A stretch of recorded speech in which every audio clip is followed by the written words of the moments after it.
പുതിയൊരു വീഡിയോയിലേക്ക് എല്ലാവർക്കും സ്വാഗതം. ഇതെല്ലാവരും കൂടി എവിടെയാണ് പോകുന്നതെന്ന് അറിയാമോ? ഒരു ഐഡിയ ഇല്ലല്ലോ. തക്കുവിൻ്റെ ബർത്ത്ഡേക്ക് എനിക്ക് ഡ്രസ്സ് എടുക്കാൻ വേണ്ടി പോവാണ്. ഡ്രസ്സിന് വേണ്ടി കരാമയൊക്കെ ഒന്ന് കറങ്ങിയതാ, പക്ഷെ കിട്ടിയില്ല. അപ്പോഴാണ് മീനാ ബസാറിൽ പോയാലോ എന്ന് ആലോചിച്ചിട്ട് ഒരു 7:30 കൂടി ഇറങ്ങണമെന്നൊക്കെ വിചാരിച്ചതാ. പക്ഷേ എല്ലാവരും കൂടി ഒരുങ്ങി വന്നപ്പോൾ 8:30 കഴിഞ്ഞു വീട്ടിൽ നിന്നേ ഇറങ്ങുമ്പോൾ. എന്തായാലും അവിടെ എത്തേണ്ട താമസമേ ഉണ്ടായിരുന്നുള്ളൂ. കടയൊക്കെ കാണിച്ചു തരാൻ ഇങ്ങനെ സൈഡിലൊക്കെ ഒത്തിരി പേര് നിൽക്കുന്നുണ്ട്. അങ്ങനെ ഒരു കടയിൽ ഒരാൾ കൊണ്ടുപോയി.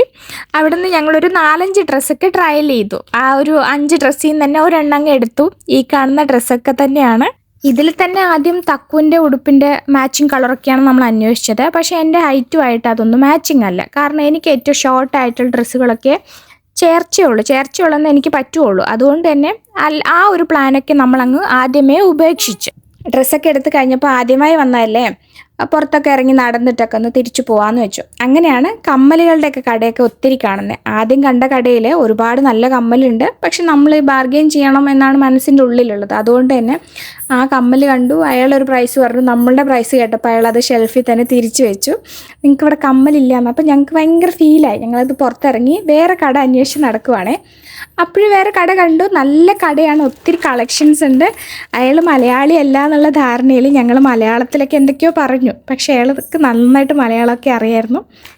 ഈ ബാർഗെയിനിങ് ഒന്നും അവിടെ നടന്നില്ല. ഫിക്സഡ് പ്രൈസിൽ കമ്മലും മേടിച്ച് ഞങ്ങളങ്ങ് തിരിച്ചിറങ്ങുവാണ് ചെയ്തത്. അങ്ങനെ എന്നത്തെയും പോലെ ജയൻ തന്നെയാണ് വന്ന് നമ്മളെ പിക്ക് ചെയ്യുന്നത്. നല്ല ബ്ലോക്കായിരുന്നു. ആ സ്ട്രീറ്റ് എപ്പോഴും ബ്ലോക്കാണ്. അതുകൊണ്ട് തന്നെ ആ ബ്ലോക്കിൽ നിന്നൊക്കെ രക്ഷപ്പെടുത്തി എങ്ങനെയോ കഷ്ടപ്പെട്ട് ഡ്രൈവ് ചെയ്ത് നമ്മളെ കരാമ എത്തിച്ചു. ഇവിടെ എത്തിയാൽ അറിയാലോ, ഫുഡ് കഴിപ്പാണ് മെയിൻ. എവിടെ പോകണം എന്നുള്ള കൺഫ്യൂഷൻ മാത്രമേ എപ്പോഴും ഉണ്ടാവാറുള്ളൂ. അതുകൊണ്ട് തന്നെ പെട്ടെന്ന് നമ്മൾ ഇന്നൊരു സ്ഥലം പിക്ക് ചെയ്ത്. പക്ഷേ അതിന് മുന്നേ ആയിട്ട് ഐസ്ക്രീം വേണമെന്നൊരു ചോദ്യം. ഐസ്ക്രീം ഫുഡ് കഴിച്ചിട്ട് വേണോ അതിന് മുന്നേ വേണമെന്ന് എപ്പോഴായാലും കുഴപ്പമില്ല എന്ന് പറഞ്ഞതുകൊണ്ട് തന്നെ ഓടിപ്പോയി അവർ ഐസ്ക്രീമൊക്കെ മേടിച്ചിട്ട് വന്നു. നമ്മുടെ ഈ കാണുന്നതിൻ്റെ തൊട്ട് പുറകിലുള്ള കടയാണ്. ഒത്തിരി കോമ്പിനേഷൻസൊക്കെ ഉണ്ട്. നല്ല ഫ്ലവേഴ്സും ഒത്തിരി കോമ്പിനേഷൻസൊക്കെ ഉള്ള കടയാണ്. അടിപൊളി ടേസ്റ്റ് ആയിരുന്നു. ആദ്യമായിട്ടാണ്. പിന്നെ ഈ റോട്ടിലൊക്കെ വെച്ച് കഴിക്കുമ്പോൾ അതിനൊരു ടേസ്റ്റ്, ഒരുമിച്ചൊക്കെ കഴിക്കുമ്പോൾ കുറച്ചുകൂടി ടേസ്റ്റ് കൂടുമല്ലോ. വേറൊരു കട കൂടി പോകാനുണ്ടായിരുന്നു. അപ്പോൾ അതെല്ലാം കഴിഞ്ഞിട്ടാണ് നമ്മൾ കഴിക്കാൻ വേണ്ടി കയറുന്നത്. എന്തായാലും ലേറ്റായി. പിന്നെ അവിടെ എപ്പോഴും തിരക്കായിരിക്കും, വെയിറ്റ് ചെയ്യേണ്ടൊക്കെ വരും. ആ സമയം കൊണ്ട് വേറൊരു കടയിലൊക്കെ പോയിട്ട് ജസ്റ്റ് ഒന്ന് നോക്കിയിട്ട് പോന്നു. ഇന്ന് നമ്മൾ കാലിക്കറ്റ് സ്റ്റോറീസിലാണ് ഫുഡ് കഴിക്കാൻ കയറുന്നത്. പക്ഷേ അവിടെ എപ്പോഴും തിരക്കായതുകൊണ്ട് തന്നെ ഫോൺ നമ്പറൊക്കെ കൊടുത്ത് പുറത്ത് വെയിറ്റ് ചെയ്ത് പിന്നെ അവർ വിളിച്ച് അങ്ങനെയൊക്കെയാണ് ഉള്ളിൽ കയറാറുള്ളത്. ഉള്ളിൽ കയറി തക്കുന് ഐസ്ക്രീം ഡപ്പയിലുള്ള ബാക്കിയുള്ള ഐസ്ക്രീമാണ് കിട്ടിയിരിക്കുന്നത്.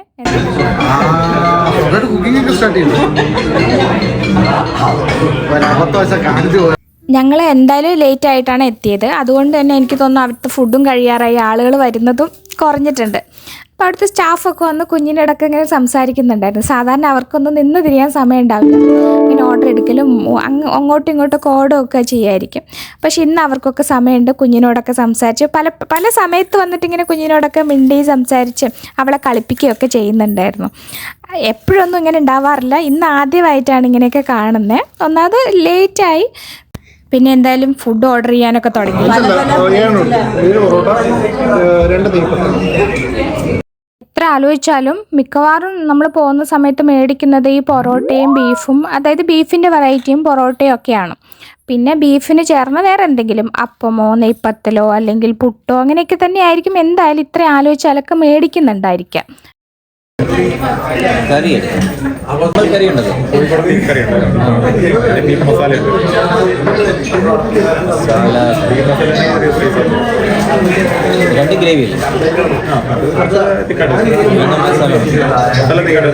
ഓർഡർ ചെയ്ത ഫുഡൊക്കെ വന്നു. പക്ഷെ വീഡിയോ എടുത്തത് ഞാനാണ്. റെക്കോർഡ് ബട്ടൺ പ്രസ് ചെയ്യാൻ മറന്നതുകൊണ്ട് തന്നെ ഒരു വീഡിയോയോ ഫോട്ടോയോ ഒന്നും തന്നെ നമുക്ക് ഫുഡിൻ്റെ അവൈലബിൾ അല്ല. അത് കഴിഞ്ഞ് പുറത്തിറങ്ങിയ സമയത്താണ് സിപ്പപ്പിൻ്റെ ഈ ഒരു ബോക്സ് കാണുന്നത്. എൻ്റെ വീക്ക്നെസ്സിൽ പെട്ട വേറൊരു ഐറ്റമാണ് ഈ സിപ്പപ്പ്. അങ്ങനെ എല്ലാവരും മേടിച്ചു. ഞാൻ ഒരുപാട് ആലോചിച്ചിട്ടൊക്കെയാണ് എടുത്തത്. ഞാൻ എടുത്തത് മാംഗോയുടെ ആയിരുന്നേ. പക്ഷേ അത് ചീഞ്ഞ മാങ്ങ വെച്ചുണ്ടാക്കി അതേ ടേസ്റ്റ് ആയിരുന്നു. അട്ടർ ഫ്ലോപ്പ് എന്ന് പറഞ്ഞാൽ ഇത്രയും ഫ്ലോപ്പായിട്ടൊരു ഐറ്റം ഇന്ന് സംഭവിച്ചിട്ടില്ല. ജയൻ ഒരു ആവശ്യമില്ലാത്തെടുത്ത പൈനാപ്പിളൊക്കെ അടിപൊളി ടേസ്റ്റുമായിരുന്നു. എന്തായാലും വണ്ടി പാർക്ക് ചെയ്തത് കുറച്ച് അപ്പുറത്താണ്. അവിടെ പോയി നമ്മൾ നേരെ തിരിച്ച് വീട്ടിലെത്തുകയാണ് ചെയ്യുന്നത്.